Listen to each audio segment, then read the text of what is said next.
Hey guys, welcome back to Can't Change That podcast. Today we do not have Vanessa and Mary, but my wife was nice enough to step in and help me out. So we're going to be talking today and going through a few things like our favorite memories, exploring work-life balances, how we navigate stress together, and so on. So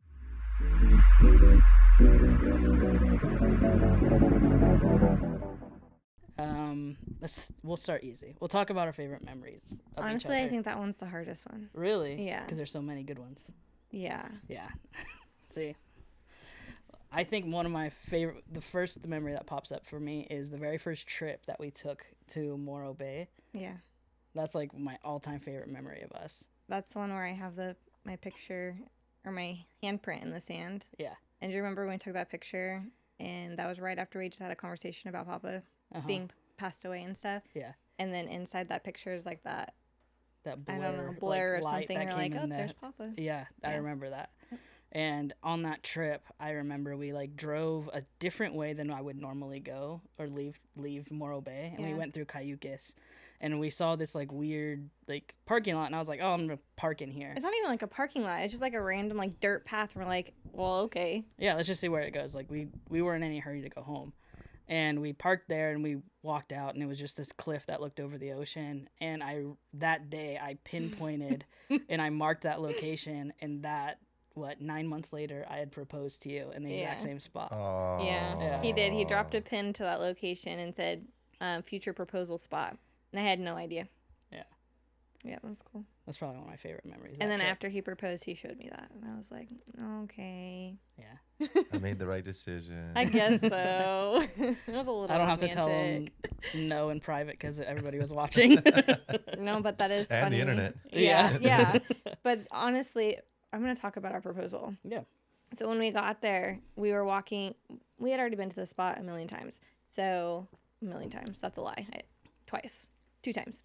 And as I was walking up there, there's this big heart of rose petals sitting there. And I was like, oh, my God, we're going to ruin someone's proposal. Let's go. Let's go this way. I'm like, come on, and she's like pulling me. And he's yanking me that way. And I'm like, we're going to ruin someone's proposal. Yeah, this you is were. going down. I was like, we're not going over there. So I'm like trying to drag him this way. And then all of a sudden I see my best friend's head pop up over the corner. And I was all, oh my God, this is for me. And I started panicking. And then does not know how to be stealthy or secretive or literally anything. And you see her in her eyes just go.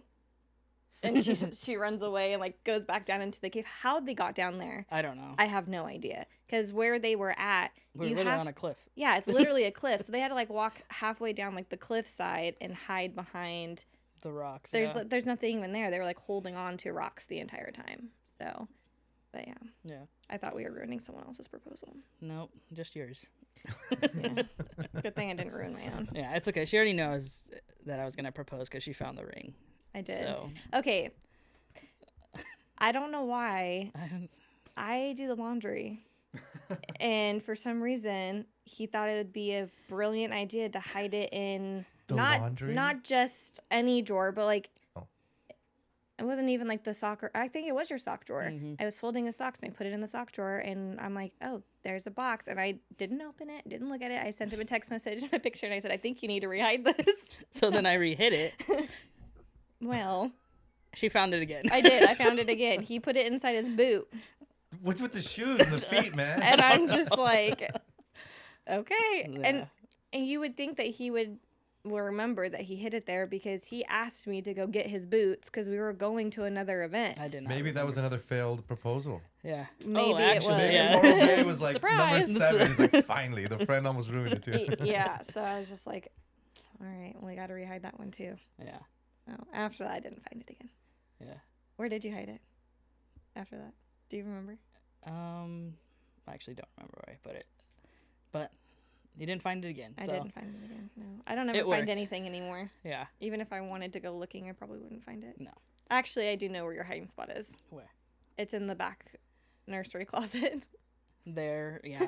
That is where we put it.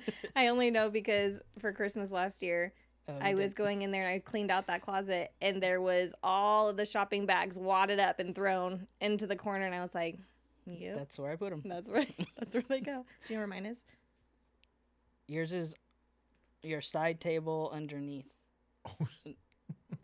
Let's go By rob the them, bed. Omar. Like, I mean, this is gonna be That's easy. that's more for like the stocking stuffers. Oh, so your mom's house? Sometimes. Yeah. She has her own stash. Yeah. So where's your favorite place? Your favorite memory?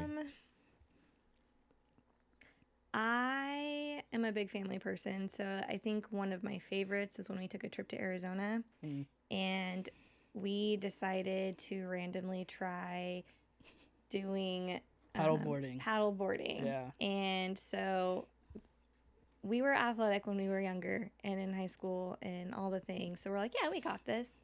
Heck no. No. It was so hard.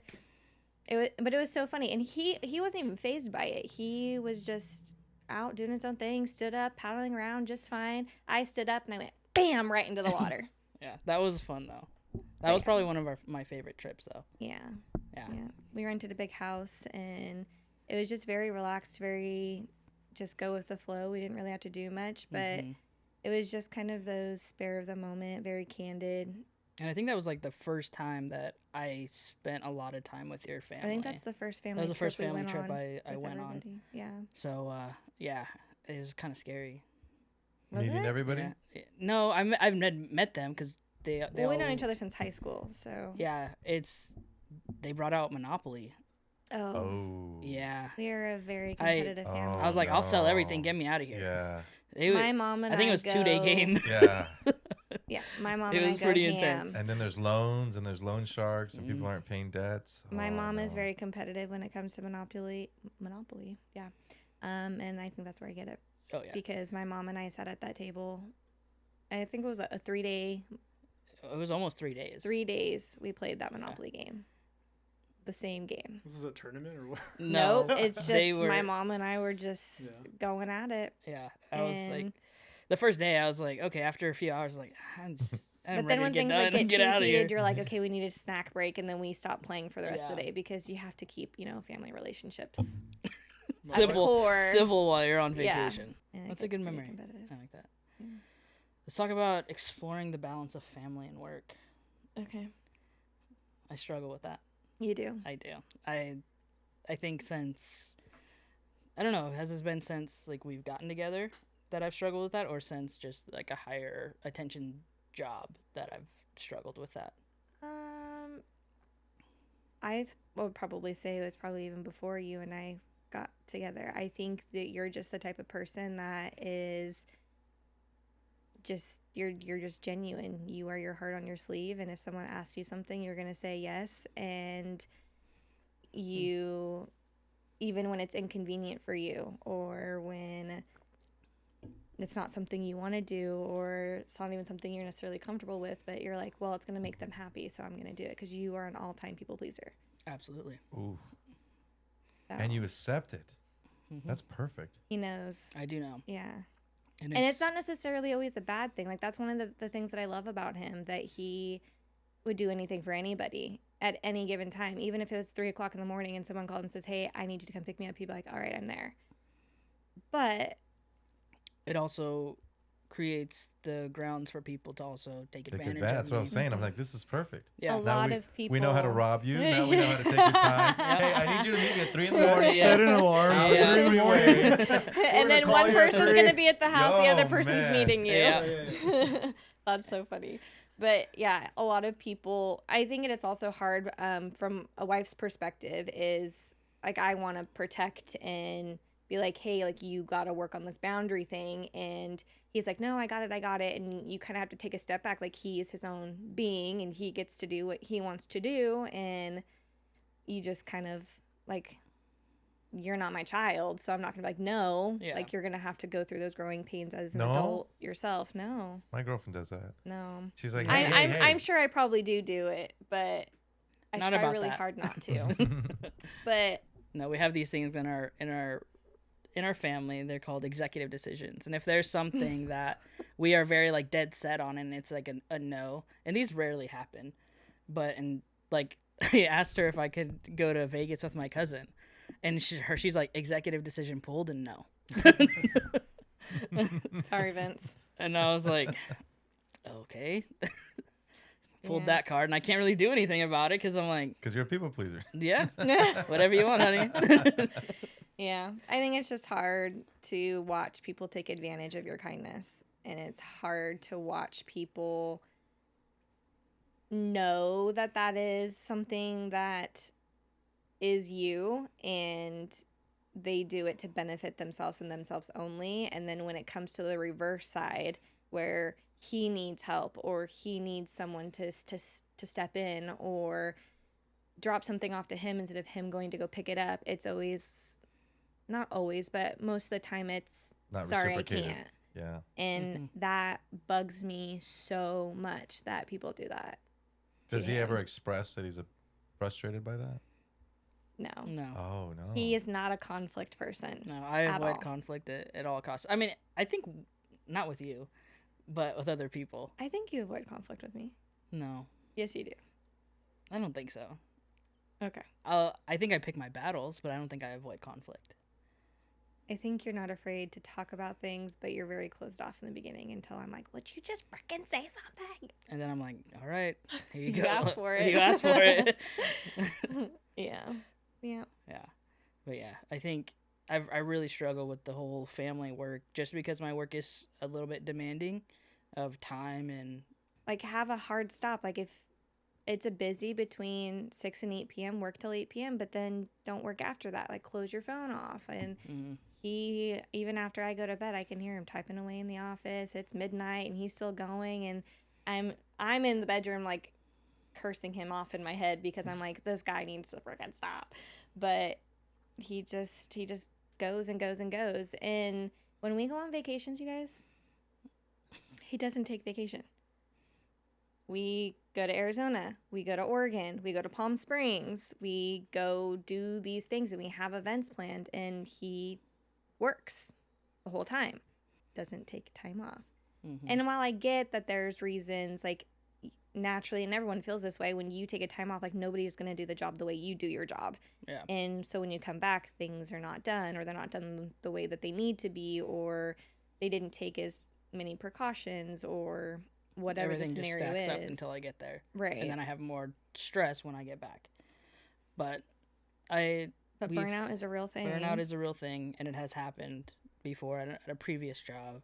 And I think I find more purpose in this work, though, which kind of keeps me going. That's the purpose in the work is what drives me to always want to work and answer that phone call and, help that family. because you're an empath. Yeah. And you're helping people, and to you, it's you have this ability to grind at all times. And a pet peeve of yours, and I'm gonna not try to call people out, but he hates when people will respond to referrals or messages and like, okay, I'll get to this on Monday, and he's all, no, I'm gonna do it right now because that's why you lose clients. And I'm like, and that's why you're good at your job, because he doesn't even think about himself.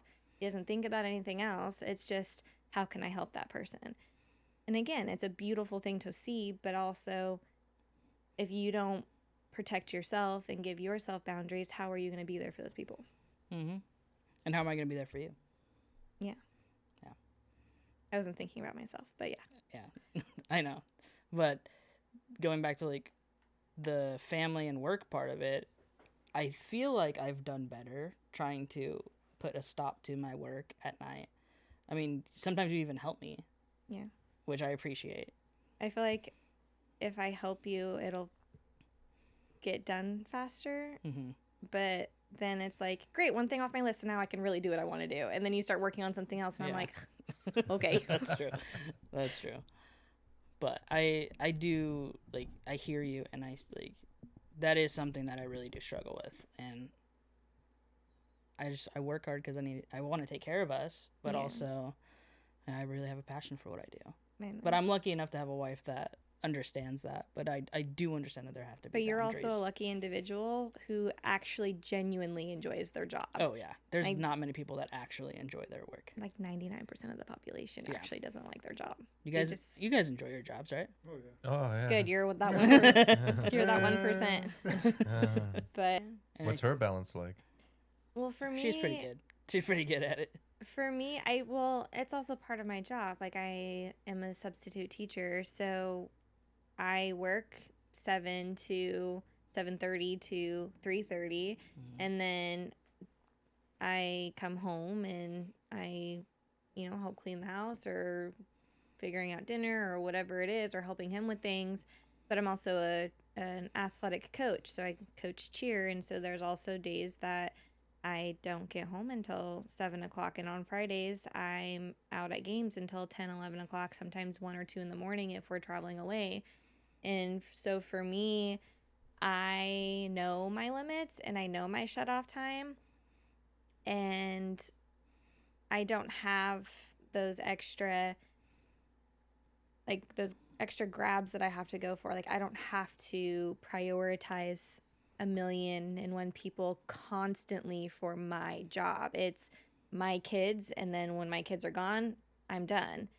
And it's my athletes, and when I'm done with my athletes, they're done, I'm done. There's no more I have to do. Yeah. There's no extra, okay, where's my checklist? Yeah. And what else do I need to prepare for? Now, not always, because when you're in a classroom, especially when I'm taking over for another teacher, I am lesson planning and I am putting grades in and I am grading work. And sometimes in the very beginning, I was taking that home, and then I was like, what am I doing? I don't want to, this is not, I'm not at work right now. I am at home. And so for me, it was very easy to be like, work is work and home is home.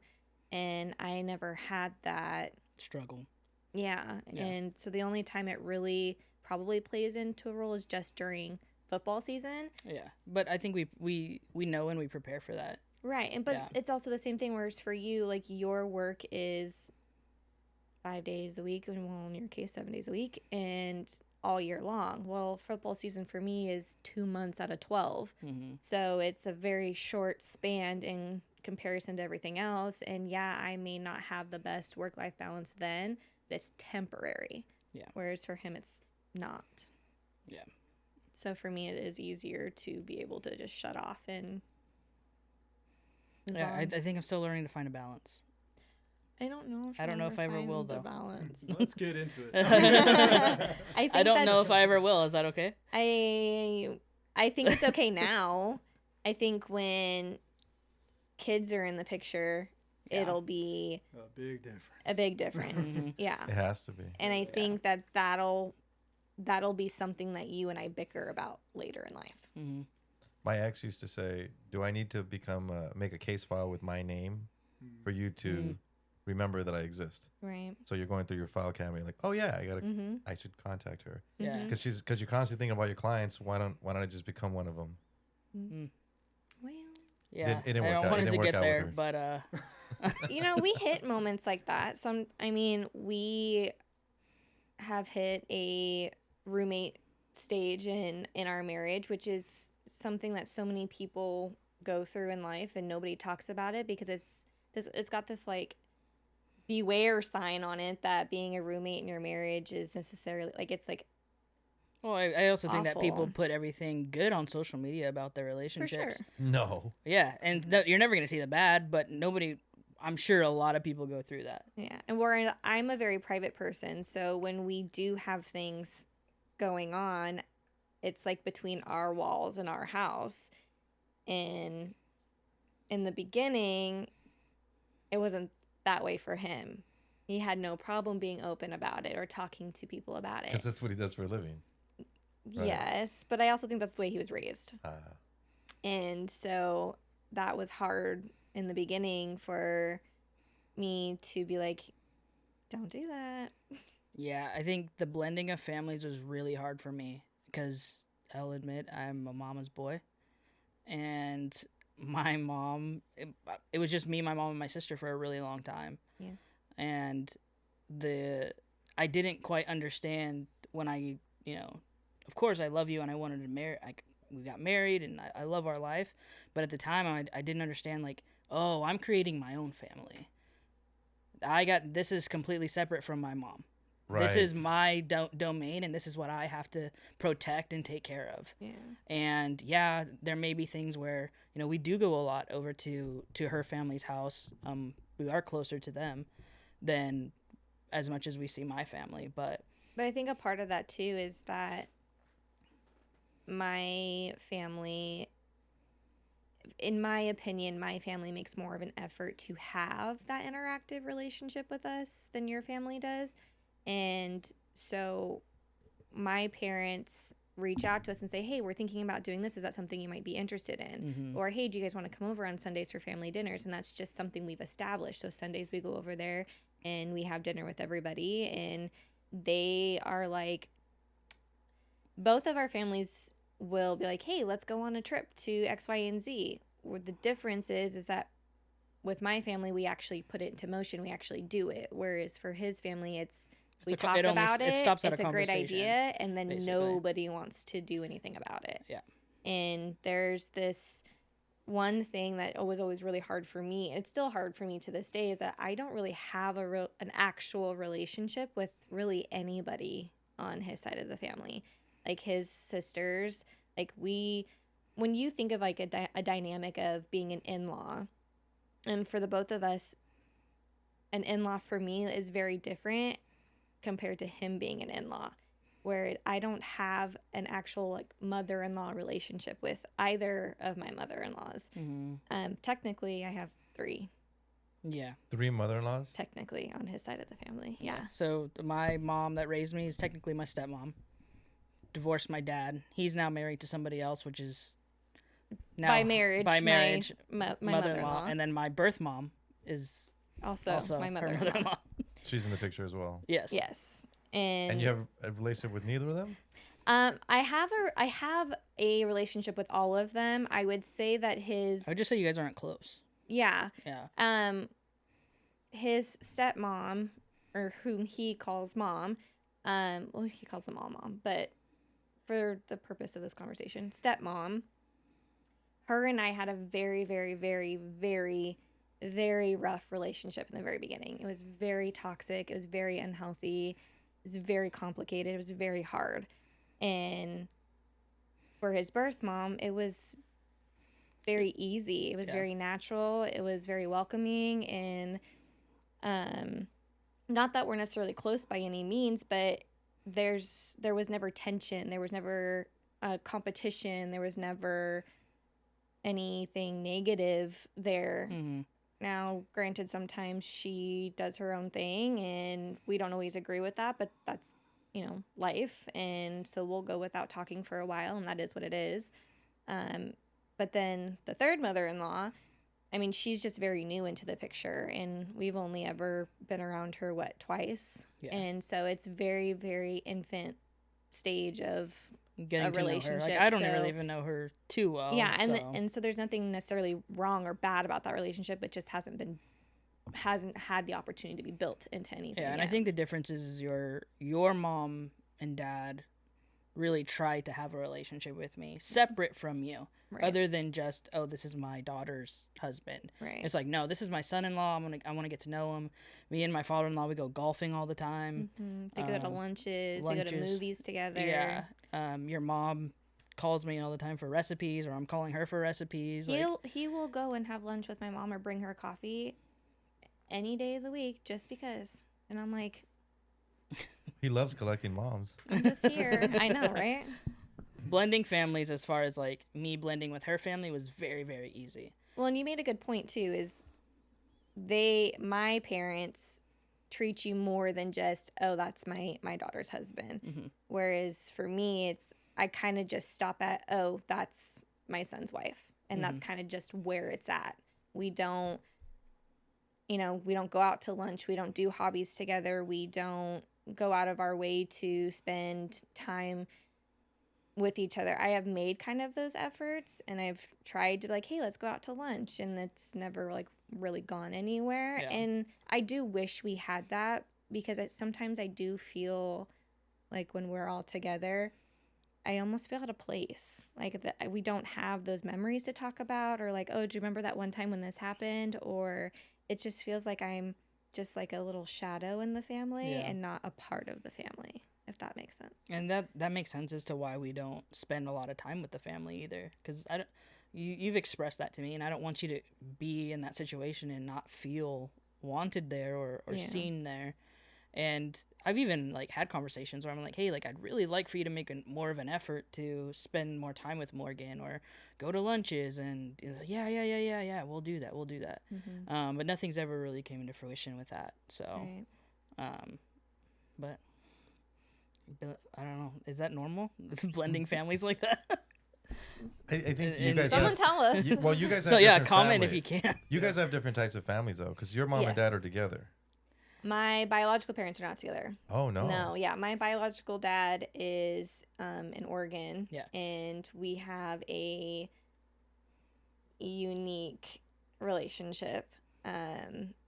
So the person that I'm referring to is technically my stepdad.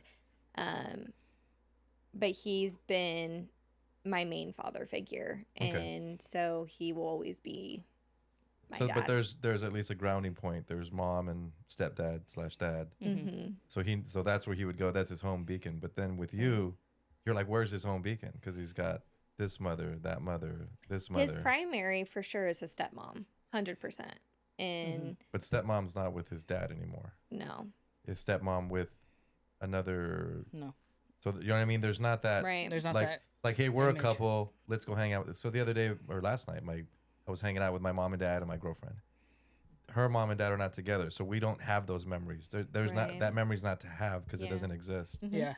So with me, I'm like, wow, we're always spending time with my mom and dad, but it's easy. It's across town. Yeah. There they are. With him, it's almost like you're trying to find whether or not that car has the right amount of seats, and For sure. Yeah. it's not. And his dad and stepmom, they get along. They have a good relationship, and it's not that they've never been in the same room with us, but when that was a dynamic, he didn't have a good relationship with his dad at the time. Yeah. And now it's kind of, now that we're going into year 4. Yeah. How long have we been married? Going into year 4, yeah.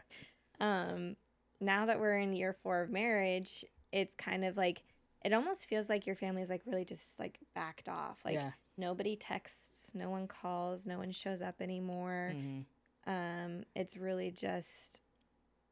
Let's get him on the phone. It's a convenience thing. Let's call him up right now. Yeah. That's no, the and thing, maybe it's more of like the respect thing too, of like, because at first it was very much like almost like a hawk looking over us and like, why are you doing this? What are you doing with that? How are your finances? Like they needed to know everything that was going on. And that's what really caused a lot of, issues in the beginning for us. Was I couldn't separate my mom and then my wife. It was like, okay, how do I make sure that my wife is happy and my mom is happy? And this goes back to that people-pleasing thing. He doesn't want to upset his mom, but he doesn't want to upset me, so he's going to tell her everything, and I'm over here like, that's none of their business. We don't need to do that. And then he's like, okay, well, now I can't do that because it upsets my wife. And then my mom's like, well, why aren't you talking to me? What's going on? I know something's wrong. You're my son. I know you. And so then you just run to work. Yeah. And you're like, I'm just going to go and that's shoot exactly some why emails. I'm a workaholic. Yeah. Still working 1 in the morning. Yeah.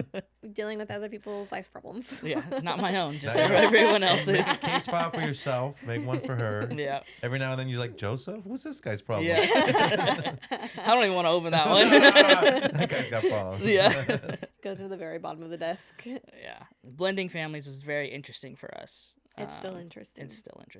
Yeah. Let's switch and let's talk about how we navigate stress together. Yeah, you guys are real calm. We are. Are we? How do we trigger you?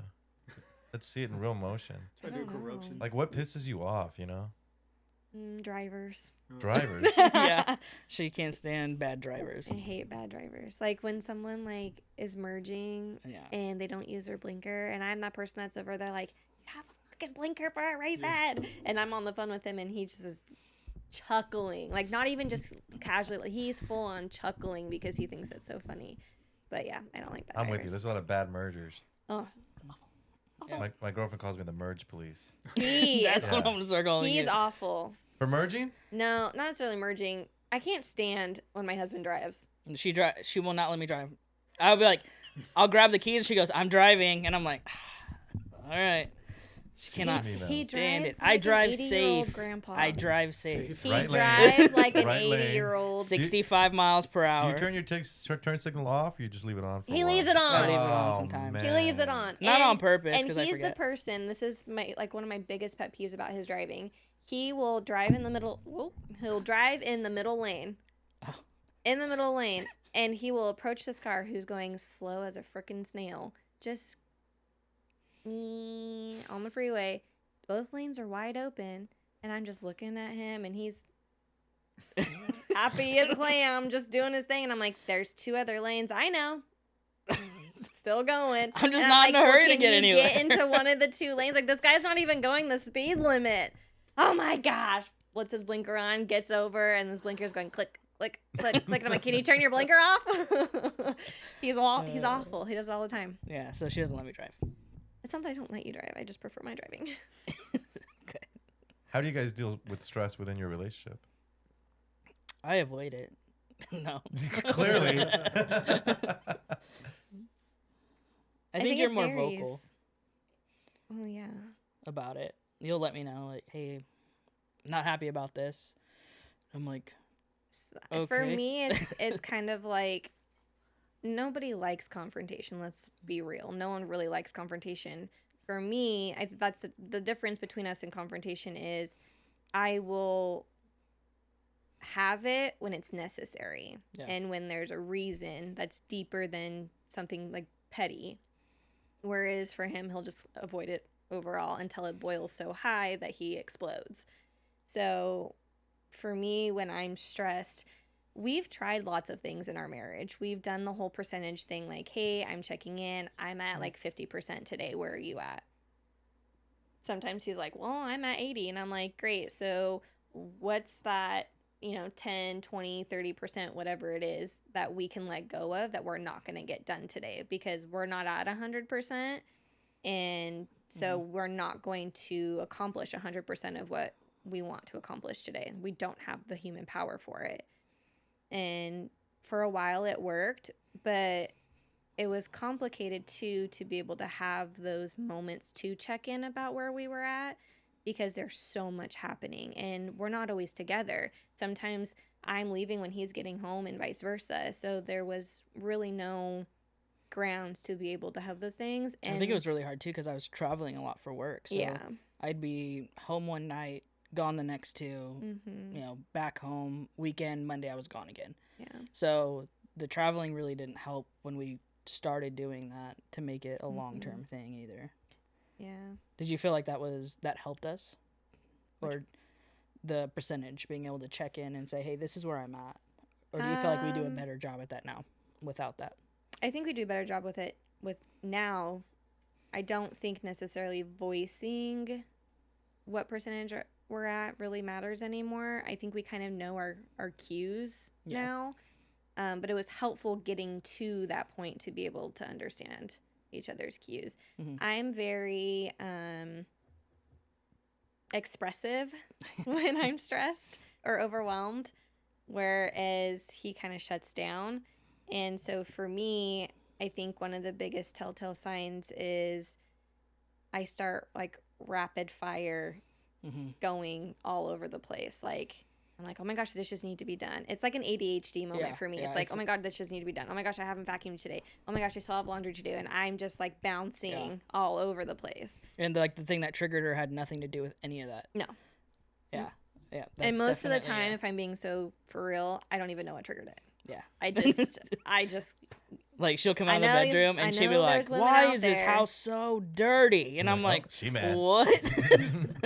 And there's women out there. I know. Where all those cameras at? But you're out there. But yeah. Do you ever feel that you know that he's about to explode and you just kind of want to crack it a little bit, but you don't know how to? I always know when it's gonna happen, but I don't ever crack it. And I don't. You just watch it happen? I don't crack she it. She enjoys the torture. Here he goes. I don't crack it because. You don't want to be blamed for it. No. No? I don't crack it because when I say something, I'm sorry, I love you. He takes it as a personal attack. Right. and it's not like, most of the time it's better that I just don't say anything and let him kind of like come down from that high versus saying it when I notice it, because he will bite my head off. And I'm like, the fuck did I do to you? Like, this ain't my problem. Don't take this out on me. But that's where I'm vocal. I'm like, you're not going to talk to me that way, or you're not going to treat me that way. Not that he treats me bad, you guys. He doesn't treat me bad. But it's just like... Thanks for putting that out there. Yeah, you're welcome. Cue the police report. He's great. He's wonderful. He's very... We already talked about this. He's very gentle. But sometimes he just gets so agitated. And most of the time, this is me. When you're mad? No, when I'm waiting for Oh. you. That's I just how. sit there and I That's when she stare. does that. That's how I know I pissed her off. We will be in the car, and something will happen, and she'll just go like this, and I'm like, oh man. Well, Here look we at the go. car. Look at the car in front of you, not her. I do that. You do that. That's your sign that she's pissed off. I'm not one of those girls that like scoots the legs over to the side and leans You do onto that the too. window. Oh shoot. Yep. Well. There's signs. Well, so if you know them, why don't you do anything about He it? does. He gets the saltine crack, the stuff at the gas station, right? Oh yeah, remember the? Please, he buttered that up. You guys don't listen to I that. do that no. every single time. Don't even. Yeah, that's what I thought. No, you don't. I don't get you snacks when you say that you don't want anything. Not every time, no. Yes, I do. No. And That's and not that doesn't true. even bug me. When I say I don't want something, it's usually true. I really don't want anything. But What? Yeah. It's not my case. that's not true. She does want something. Yeah, they do. Because 2 hours later, she'll be like, "Oh, I should have got something." Yeah. That's 2 hours later. Exactly. Do we stress about finances? Absolutely. Nobody does. Nobody. Absolutely. And I think that's like a rite of passage of being in a relationship or a marriage. Like, as much as people don't want to talk about it, don't want to admit that is... Do you think that's like one of the common denominators for divorce is finances? The only thing a marriage does is unite your finances. That's all it does legally. I mean, I didn't say emotionally not or wrong. spiritually. Hmm. And I could see that though. But the thing, too, It is does. we do share bank accounts, but we also have our own. that's good. Mhm. So, I think that's good. That way you're not always questioning, Yeah. what is this Hong Kong trip? And I'm the spender. I'm the one that she has to like reel in and be like, "Hey, yeah. what is this for?" And I was like, "I was hungry." And she goes, "You had food at home." Well, like, I wanted panda. Yeah. I was always like, this is a huge thing for us, and I'm gonna spill our tea. Let it go. Okay. Can't change it. No. Yeah. Sorry, mom-in-law. I'm also gonna call you out. Which one? The stepmom, Darlita. Shout out. She has raised her kids to give 0 F's about finances. 0. Absolutely. We were taught if you made it, you earned it, go spend Go it. spend it. Like, Nice. there's no such thing as a savings account. There's no such thing as preparing for emergencies. There was no such thing as having a cushion or something to fall back on. And so when we got together and we were, compiling our finances and figuring out We were trying to buy a how house, to meet I our think. goals and things Yeah. like that. Right. And I looked at him and I was like, you're telling me that you lived at home making, I don't even remember how much it was, $50,000 a year, and you don't have a goddamn cent in savings? You lived at home. What responsibilities did you have? You didn't have a car payment. You had a phone bill. You paid $100 a month in rent. Where the hell is that other $50,000? Nintendo Wii. And that I was like, He didn't even own anything like that. There was nothing. probably had Nothing.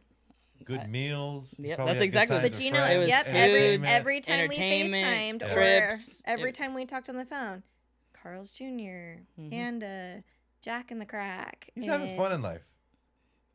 I was like 24. Yeah. Yeah. When I had the revelation, I was like, wow, $50,000 down the drain. Where'd that go? I was like, you don't even have like at least $1,000. Like, you didn't just put $5 away or Nothing. something. He did nothing. And I remember I called out your mom about it, and I was like, why didn't you teach him how to do anything? She goes, yeah, that's my fault. That's it. And I was like, oh. She took responsibility. Okay. Yeah. All right, cool. Yeah. Move on from that conversation. But it was just so frustrating for me because my parents raised me that you prepare for security. life. Yeah, you have a security account that you don't touch. You use it in case it's an emergency. Well, I was also raised to have a security account and an emergency account and then my account. And so I have my everyday expenses in there, and then I have a savings account, which is, I'm saving up for a new car, or I'm saving up to buy a house, or I am saving up because I want to go to Hawaii or whatever it is. And then I have my emergency fund, which is something that I don't touch unless I absolutely need to. I got laid off, so I need to afford my bills, or, my car windshield broke and now I need to replace it, right? Those are what that's for. And that's how I was raised to handle my finances. And to merge the two together, let me tell you the conversations we had. It was they not were not fun. very pretty. I can see why they play Monopoly for 3 days, though. Yeah, you see it now? They're very good with our money. They're very good. Yeah.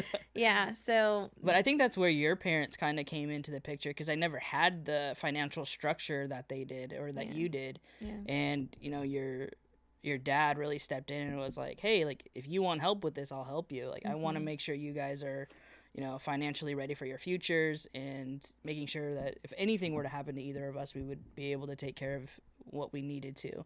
So I really appreciate your parents for.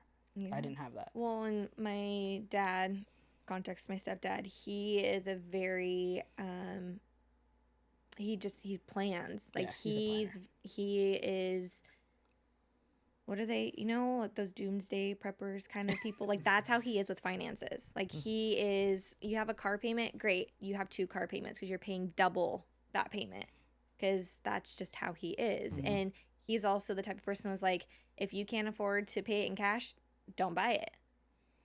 Mm-hmm. And I'm like, okay. And I'm like, where's my credit card?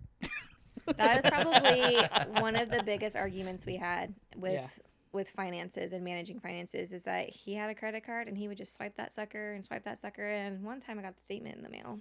Now we're just trying to pay it off. In fact, I hold his credit card. She does hold my credit card.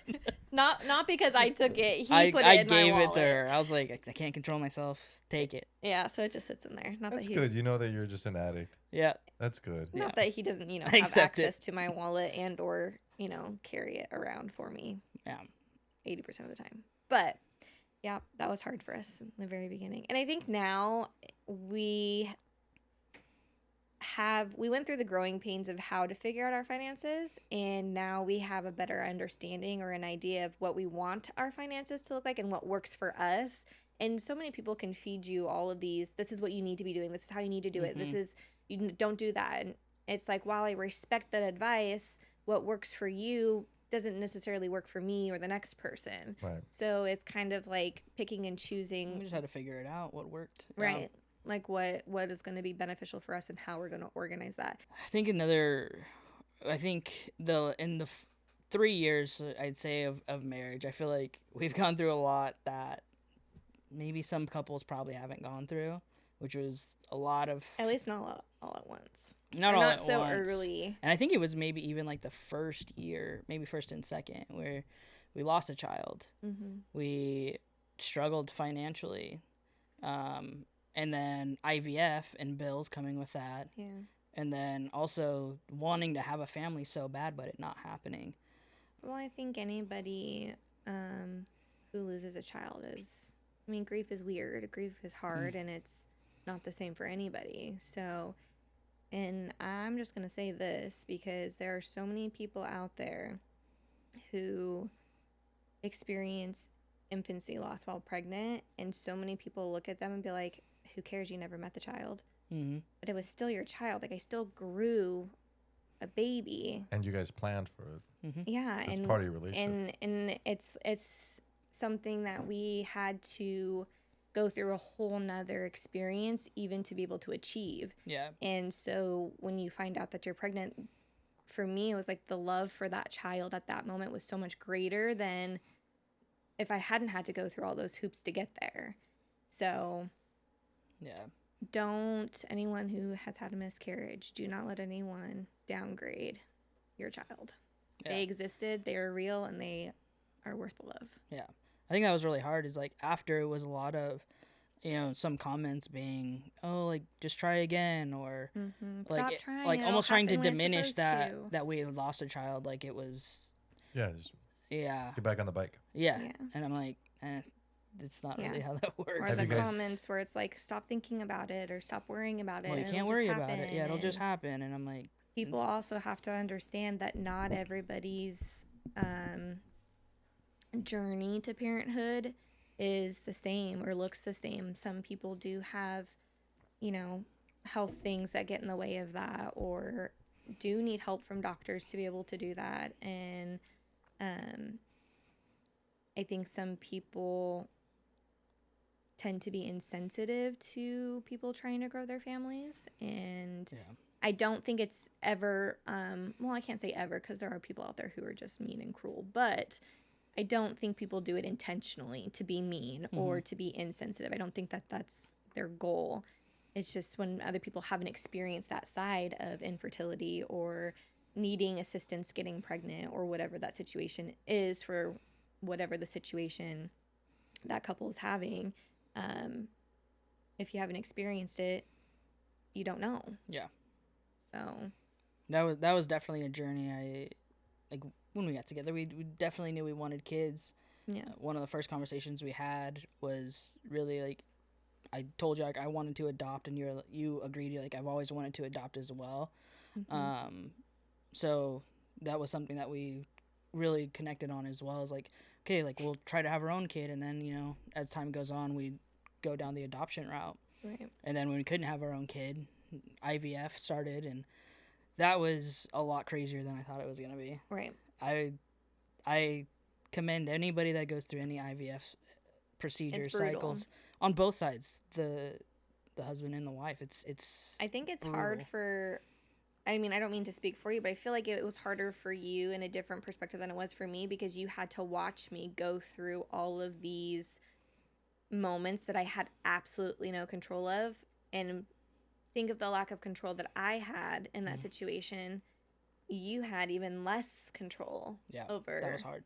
The situation, and you just have to watch, the person that you love go through, the shots, the pain, the uncomfortableness, the bloating, your emotions were everywhere. The mood swings. Yeah. But it's like props to you for going through all of that, and any woman who's gone through IVF, because that is not an easy thing to do. Yeah. Just and to think watch we did it twice. And we did it twice. Absolutely insane. Yeah. But I wouldn't change it. Oh, absolutely not. And I know this is gonna sound crazy, but I would do it again. And every time I ended, I was like, I'm never doing that again in my life. Never doing it again. And then there I was. Then 5 months later doing it again. I was like, I am absolutely psychotic. But it was because you wanted a family. Like, we wanted a family so bad that you were like willing to basically put your body on the line to be able to do that for us. Yeah. So, and something that no one talks about when you're going through IVF either is you don't realize the physical damage it actually does to your body. Like, I have, this might even be TMI, but sorry. I have numbness on the sides of my lower back and almost right above my butt cheek because of the injection sites. And now it's permanently damaged there and numb. And I will never, and when I sleep on my side, it's almost like, when your foot falls asleep and you slightly move it and you're like, that's what it feels like all the time. And it's going to be a year since our very last IVF cycle, and you still have, effects from that. And then the hormone changes for your body to get back to normal after IVF was, I feel like sometimes it's like the chemical makeup. Yeah, it's different. And, when we were pregnant with our daughter, and even after we lost her, it took a really long time for my body to go back to normal. And that was something that I was not prepared for, was how long, all of those symptoms stay present. And I don't think mentally or physically I was back to myself until 8 months later. Yeah. Because everything's just crazy. Yeah, I think the craziest part for me was I was really definitely want a kid. IVF was hard enough, but what I didn't know about IVF was how emotionally and mentally of a struggle I think it was for both of us. Yeah. To the point where you are so exhausted by the end of your cycle. You were like, done. I don't want to look at another needle. I don't want to go to a doctor's appointment. I don't want to do it, You know, it's very invasive. Yeah. Very invasive. I didn't understand that until we did the very first cycle. Because most people I don't think share that side of IVF. And I think a lot of people might even be ashamed of having to do IVF because it's like, oh, you know, this is what we're created for, is to have kids, and it's just not it doesn't work for everybody. The reality for everybody. Not everyone's blessed to be able to do that. Yeah. And I think it was really hard, especially after we lost her, that we would see people like getting pregnant. And I'm just like, I think that was a really hard part. Like, you want to be excited for people, but you're all at the same time hurting. It was like the worst. Yeah. And I think one of the hardest ones for us, pregnancy-wise, was your older brother and his girlfriend getting pregnant. Yeah. And we got pregnant just days apart from each other. Our due dates were days apart. And so watching, you know, being pregnant at the same time and being excited together, and then, you know, losing our daughter, and they got to continue on with their pregnancy. And then, you know, our daughter's due date came around, and it's like, you know, she was born, their daughter was born, you know, 2 weeks before our daughter was supposed to be born. So watching them experience that, and then having to mourn the day that our daughter is supposed to be born was like, oh my gosh, like what do you do? Like, and so many people just don't understand. And people were kind of, I think some people thought we were weird or crazy because we celebrated our daughter's due date. Yeah. And I think everyone's going to have their own opinions. And no, they can have their own opinions. It's right. It's what made us feel, I think we talk about her. We do, like, we have things in our house that have her name. And I think it helps us keep her in our life. Yeah. Yeah. Because she existed. And for me, it's just, I will never not allow her to not exist. Even if she was just this tiny little baby. Yeah. Yep. Agreed. Yeah. It's future goals. Lots of them. Yeah. Family. I think we're on a definitely different journey than we thought we'd be on regarding our family. Yeah. But exciting. Did you want to share? We can. Yeah. We've decided to go forward with our adoption journeys. Yes. Nice. And so we were accepted by our adoption agency. And we are currently going through the never-ending paperwork process of paperwork and screenings and physicals and biographies. Physicals? You have to be fit to be a parent? You have to have an actual physical, yes. And you have to be live scanned, like fingerprinted, so they make sure you're not a crazy psycho axe murderer, or I don't know. But they check your driving record, and you have to record. Yeah, you gotta go to the you have to go to the DMV and they want to check your driving record. And because I had lived in another state within the last 5 years, mind you, it was literally like 6 weeks shy of being outside of that 5-year mark. But now they have to go to a whole other state, and I have to give them every address I've lived in and every employer I've had so that they can make sure I don't have, you know, secret felonies in another state or something. And it is. I'm glad it's so invasive. I do too, because I think it's important. Yeah. But I didn't realize how exhausting this journey too would be. Yeah. Because they're asking me these questions, and I'm like, I don't know. I don't know if I ever thought about this in my life. And I'm like, should I be thinking about this? It's almost like, you know, when you're going through like cadet programs and stuff, and they're asking you all of these psychological questions, and then you like internally start panicking, like, what's the right answer? What am I supposed to do? What am I supposed to say? Are they going to say no after I say yes to this? Right. Like have you ever gone to therapy in your life?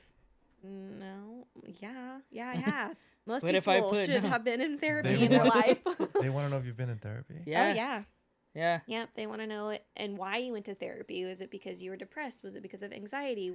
What were you diagnosed with? Meanwhile, there's like a kid with no parents going, have they cleared him yet? Right. Yeah. And I think we started we had been talking about adoption for the last 2 years or so. And part of the reason why we both want to adopt is we were both raised by non-biological parents. And for us, blood doesn't make you family. So when we decided that journey after losing Renly and all of our other fertility procedures and appointments, because it wasn't just, IVF either. So we, how long did we do that? We did 4 IUIs, 2 IVF cycles. Amongst what, year and a half, 2 years? And 1 ICI. Yeah. And so lots of procedures, 1 angel baby, lots of chaos. Yeah. And I think for us, it was just like, those moments in life and you're like, why me? Like, God, why was it me? Why am I going through this? And you want to understand, even though you'll never understand, because it's not for us to understand. Right. But I think for me, it was just like, this is not how I pictured starting. Yeah. I think that was hard to accept too. It was like, okay, well, we planned to have our own kid first. And that was like, even when you told me that we were pregnant, like, I already had visions of what our life was going to be with this child. And I think that's for everybody. As soon as you see those 2 pink lines, everyone starts planning exactly what it's going to be like. My life changed at that time. And then you lose that child, and now it's like, okay, well, now what's my purpose? How do I continue, keep health, like be healthy, support you while you're going through everything? Because watching someone that you love go through a miscarriage, scariest thing of my life. It was the worst thing because I couldn't do anything. I just had to be there and hold her and let nature kind of do its course, and it was the worst thing. Yeah. You're literally giving birth, and it was so scary. I called your mom and I was like, "Can you come over? I need help." And lucky your mom was there right away. Yeah. But yeah. Definitely. But future goals, definitely, continue on this adoption journey. I think we're kind of going back and forth on a new home, but when we bought our first home, it was like said that it would be, I said like 5 to 7 years we'd be in this house. And she was like, no, like 3 to 5. Well, we're on year 4. And she's like, all right, I'm ready to go. Get me out of here. Yeah. Like, let's find a house. It's just supposed to be a very temporary starter. Like, let's get life started. Yeah. Granted, we didn't expect, these interest hikes and all of this other stuff. So even if that is something that we did want, it's not necessarily achievable either. Yeah. At least not right now. Why you got your way. So yeah. So we'll be there for a couple more years. Oh yeah, for sure. Yeah. And enjoy the backyard. We're almost finishing finally. Because when you own a home, projects never end. Nothing ever ends. There's always something to be doing. Yeah. Whether it's mowing the yard. Well, we did adult, and we finally hired a yard person because that was I was over it. I love it. It's great. I love it. It's like I get to drink my tea or my water and watch them mow my front yard for me, and then wave at them goodbye when they buy. Hey, thanks for coming.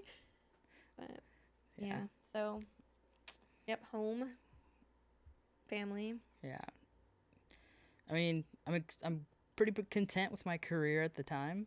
I don't foresee where I could possibly go.